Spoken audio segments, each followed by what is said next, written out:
The first-class cabin was silent. Moments before departure, a dad sat by the window, his daughter sleeping soundly. He pulled the blanket up, shielding her from the lights. Suddenly, a flight attendant led a woman down the aisle. She was covered in bandages, hands wrapped in gauze. Her face showed intense pain and deep shame. The medical stretcher needed space. Standard seats were too small. Passengers looked away, avoiding her eyes. But the dad stood up, without hesitation. He said softly, "Take my seat. You need it more." That choice would bring Marine One to his door tomorrow. The man's name was Evan Carter. At 41 years old, Evan was a man who lived for one person and one person only, his 7-year-old daughter, Lily. Life had not been kind to them lately. For the past year, Evan's world had been defined by the sterile white walls of pediatric oncology wards, the rhythmic beeping of heart monitors, and the crushing weight of hospital bills that never seemed to end. Lily had spent 8 months fighting a grueling illness, drifting in and out of a world that smelled of antiseptic and uncertainty. This flight, this specific journey from London back to Washington, was Evan's promise to her. It was the light at the end of the tunnel. It was the celebration of her first month in full remission. Evan wasn't a wealthy man. Far from it. He worked long, grueling hours as a master mechanic in a small shop, his hands permanently stained with grease and the scars of hard work. But for this trip, for this one moment of peace, he had emptied his entire life savings account. Every penny he had tucked away over 15 years, every dollar meant for a new truck or a rainy day, was converted into 2 first-class tickets. He didn't care about the vintage champagne, the gold-plated silverware, or the gourmet 5-course meals. He only cared that Lily, his brave little warrior who had spent so much time curled in pain on a narrow hospital cot, finally had enough room to stretch her legs, recline her seat into a bed, and sleep without the hum of a ventilator. He wanted her to feel, just for a few hours, like the world was soft and kind, rather than sharp and clinical. The cost of these tickets represented years of skipped lunches and overtime shifts under the flickering neon lights of the garage. He had kept the secret for months, tucking the confirmation email into a hidden folder on his phone. When he finally told Lily, her small, pale face had lit up with a radiance that no medicine could provide. To Evan, this wasn't just travel, it was a pilgrimage back to normalcy. As the boarding process neared completion, the atmosphere in the cabin shifted. The quiet luxury was broken by a flurry of activity at the cabin door. A woman was helped onto the plane by 2 medical assistants. Her name was Rachel. She was 34, and she was a survivor. Just 10 days ago, Rachel had been caught in a devastating civilian fire while on a diplomatic mission. Her body was a map of bandages, white, sterile, and haunting. While the physical burns were beginning the long process of healing, the psychological ones were raw and bleeding. Every step she took felt like 1,000 burning needles, and every gaze from a stranger felt like a weight she couldn't carry. She wore a wide-brimmed hat and a heavy veil, trying to hide the marks that the fire had left on her soul. Rachel had been booked in economy, but as the crew tried to settle her, they realized the tragic oversight of the logistics. The narrow, cramped seats of the back cabin wouldn't accommodate her bandages without causing excruciating friction against her raw skin. The flight attendants were panicked, whispering urgently in the galley, trying to find a solution. They knew they couldn't fly 10 hours with a passenger in such agony. They walked through the first-class cabin, their voices hushed as they asked for a volunteer to swap. One man, draped in a bespoke Italian suit and smelling of expensive cologne, looked up from his glowing tablet, scoffed under his breath, and pointedly turned back to his stock market charts. He had paid for his comfort, and in his world, money bought the right to be indifferent to the suffering of others. Another woman in 3B simply pulled her eye mask down, pretending to be asleep as soon as the word volunteer was mentioned. Evan watched this exchange from seat 2A. He looked at the woman's trembling hands, the way she gripped the armrest as if it were the only thing keeping her from collapsing. He saw the way she looked at the floor, trying to disappear into the carpet. Then, he looked down at Lily. He remembered the nights in the ward when Lily had cried because her skin felt too tight from the treatments. He remembered the feeling of total helplessness, the burning desire to take her pain and make it his own. He knew exactly what that woman was feeling. He knew that physical pain is loud, but the feeling of being a burden, of being too much for the world to handle, is a silence that breaks you. Evan closed his eyes for a second, took a deep breath, and prepared to give away the only luxury he had ever bought for himself. He looked at the leather-stitched seat, the symbol of his hard-won victory for Lily, and realized that true victory wasn't sitting in it.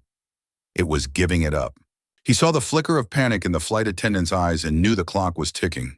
Evan leaned down, his voice a low, soothing vibration, whispering softly into Lily's ear. He didn't tell her they were losing something. Instead, he framed it as a mission. He explained that there was a lady who was very, very hurt, someone who had been through a firefight of her own, and that their big, comfortable spaceship seats could help her feel better. Lily, wise beyond her years because of her own brush with mortality, looked at the woman in bandages. She didn't see the frightening gauze. She didn't see a tragedy. She saw a fellow traveler who was hurting. Lily gave a small, firm nod. She reached out and squeezed her father's thumb, her silent signal that she was ready to be brave once more. Her maturity was a bittersweet reminder of everything she had endured. Evan stood up. He caught the eye of the head flight attendant, a woman named Sarah who looked exhausted and on the verge of tears.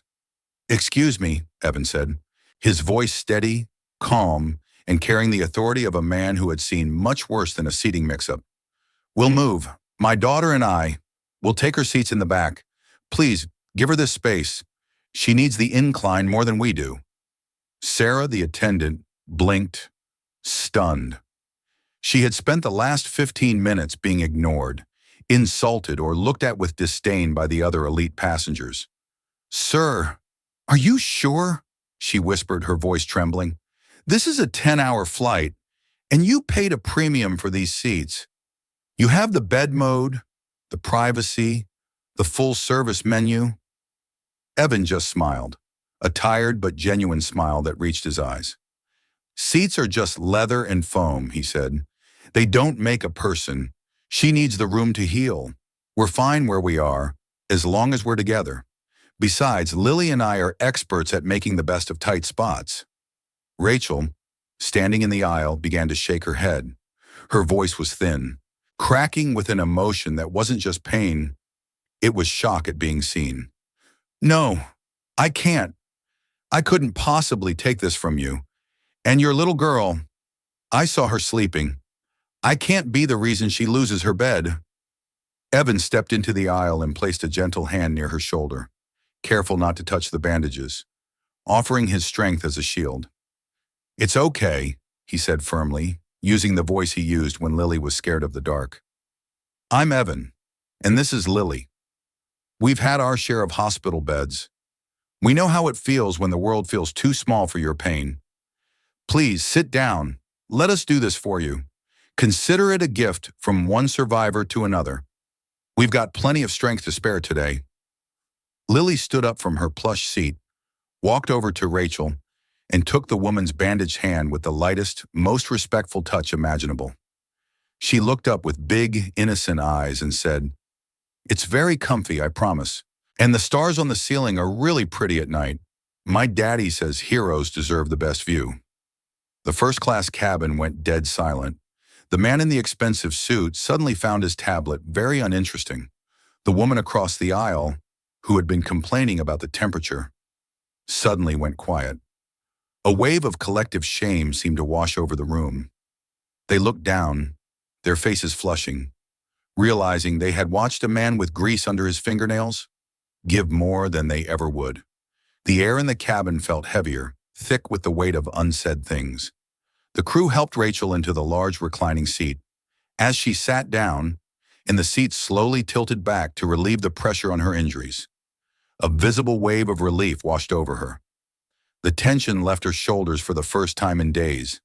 The physical pain didn't vanish, but the crushing weight of being a nuisance was lifted by the kindness of a stranger. Evan gathered their small bags, their one shared backpack, and Lily's stuffed rabbit, and without a single word of complaint, he led Lily toward the back of the plane. They walked past the business section, past the premium economy, and sat in the very last row, right next to the roar of the engines, where the seats were locked upright and the air was thin. The journey to the back of the plane felt like a gauntlet. They passed rows of people who had witnessed the exchange, some looking on with admiration, others with a lingering sense of guilt they couldn't quite place. Evan didn't care about the optics. His focus was entirely on Lily, ensuring she didn't trip over the narrow aisles. The smell of jet fuel was stronger here, and the space was barely wide enough for his shoulders. But as the plane began to taxi, Evan felt a peace he hadn't known in years. He held Lily close, and she fell asleep against his chest, the vibration of the plane acting as a lullaby. Rachel watched them walk away, her eyes shimmering with tears behind her veil, her gaze fixed on the back of the man who had treated her like a human being, when the rest of the world treated her like a casualty. If you believe that true kindness doesn't need an audience, subscribe now to see the moment that exceeded everyone's expectations. The flight was a long, dark journey across the Atlantic, somewhere over the pitch-black ocean, while the rest of the plane slept under thin blue blankets. Rachel managed to walk to the back of the plane. She moved slowly, using the headrests for support, each step a testament to her willpower. She found Evan and Lily. Lily was fast asleep, her head resting on Evan's lap, her breathing deep and rhythmic. Evan was awake, staring out the tiny window at the stars, reading a tattered book by the dim, flickering light of the overhead lamp.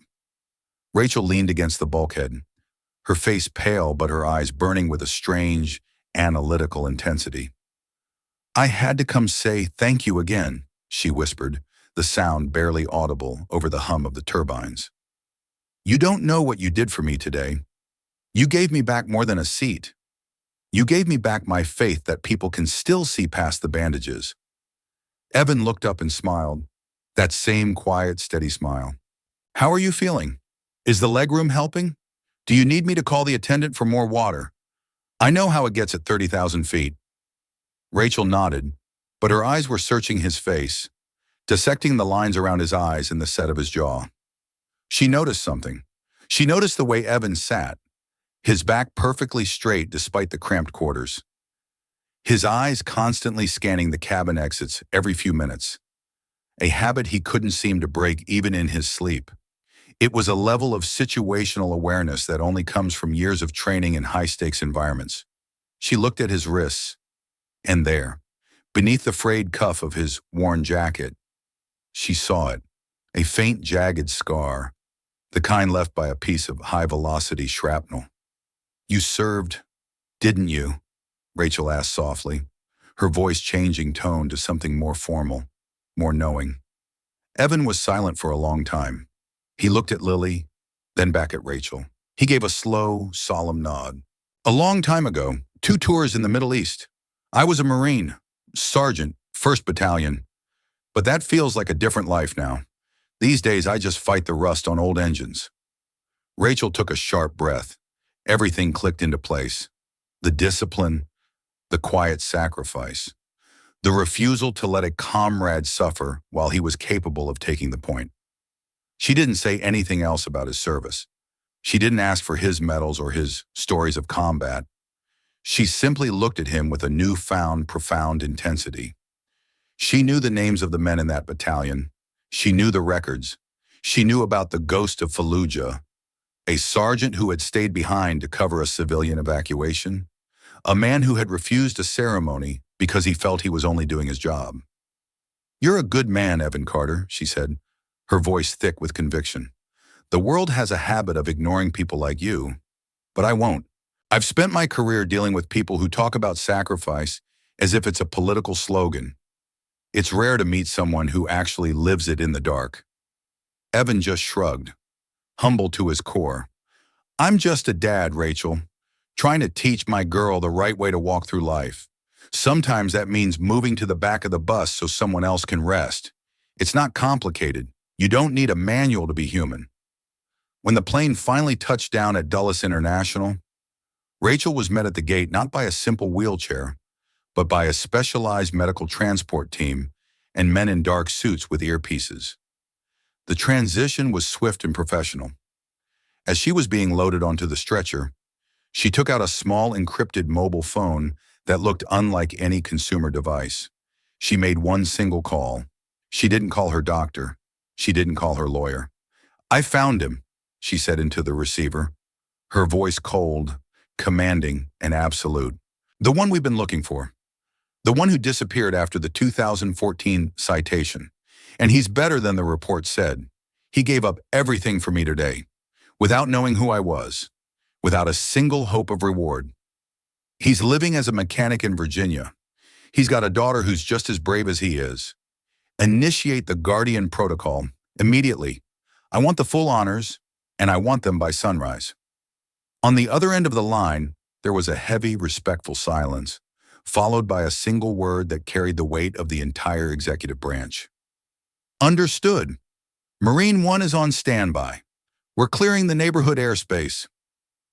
That night, while Evan and Lily were settling into their modest two-bedroom rental apartment, eating cold pizza and laughing about their adventure, high-level encrypted emails were flying across the secure servers of Washington, D.C. A decision was made in the highest office of the land, a decision to honor a man who thought he was invisible, a man who had forgotten that the country he served still remembered his name and the blood he had shed. The next morning was ordinary, or so Evan thought. He woke up early, made heart-shaped pancakes for Lily, and prepared to take her to a nearby park to fly a kite he had bought her. It was a simple Tuesday, the sun peeking through the clouds, promising a clear day. They were walking down the creaky wooden stairs of their apartment complex when they heard it. It started as a low, rhythmic thumping in the distance. At first, Evan thought it was a construction crew or perhaps a low-flying cargo plane. But as the sound grew, it became a vibration in the ground, then a roar that shook the windows of the entire neighborhood. People started running out onto their balconies, pointing toward the horizon. Cars pulled over on the street below. Evan stopped in his tracks, his old military instincts screaming at him. He pulled Lily close to his side, shielding her with his body. He looked up. Cutting through the silver morning mist, 3 massive helicopters appeared in a perfect formation. In the center was a green and white giant. It wasn't a news chopper. It wasn't a police bird. It was the VH-60N White Hawk, better known to the world as Marine One, the personal transport of the President of the United States. It was a sight that didn't belong in this quiet suburb, a symbol of power hovering over a street of cracked pavement. The neighborhood fell into a stunned, reverent silence as the massive machine began its descent toward a nearby school soccer field. The wind from the rotors whipped through the trees, sending leaves, trash, and hats flying in a chaotic whirlwind. A fleet of 6 black SUVs pulled up to the curb of Evan's apartment, their sirens silent but their presence commanding and absolute. Men in suits stepped out, securing the perimeter with practiced efficiency. A high-ranking officer in a dress blue uniform, medals gleaming in the morning sun, stepped out of the lead vehicle. He walked straight toward Evan, ignoring the crowd of stunned neighbors who were now filming everything on their phones. He didn't look at the cameras being held up by teenagers. He stopped exactly 3 feet from Evan, clicked his polished heels, and snapped the crispest, most respectful salute Evan had seen in 20 years. "Sergeant Evan Carter?" the officer asked, his voice echoing in the sudden quiet of the street. Evan was frozen. He held Lily's hand so tightly his knuckles were white. "Yes, that's me. Is there a problem, Colonel? Did I miss a summons?" "No, sir. Quite the opposite. We have someone who would like to speak with you. If you would please follow us to the landing zone. It's a matter of national gratitude. The Commander-in-Chief sends his regards." Evan looked at the helicopter. He looked at his daughter who was staring in wide-eyed wonder, her mouth slightly open. He realized then, with a jolt of adrenaline that made his hands shake, that the woman on the plane wasn't just a victim of a fire, she was someone whose reach extended to the very heart of the West Wing. He was being called back into a world he thought he had left behind. The door of Marine One opened with a hiss of hydraulics. Rachel stepped out. She was still in bandages, her arm in a sling, but she was flanked by the chief of staff and 4 members of the Secret Service.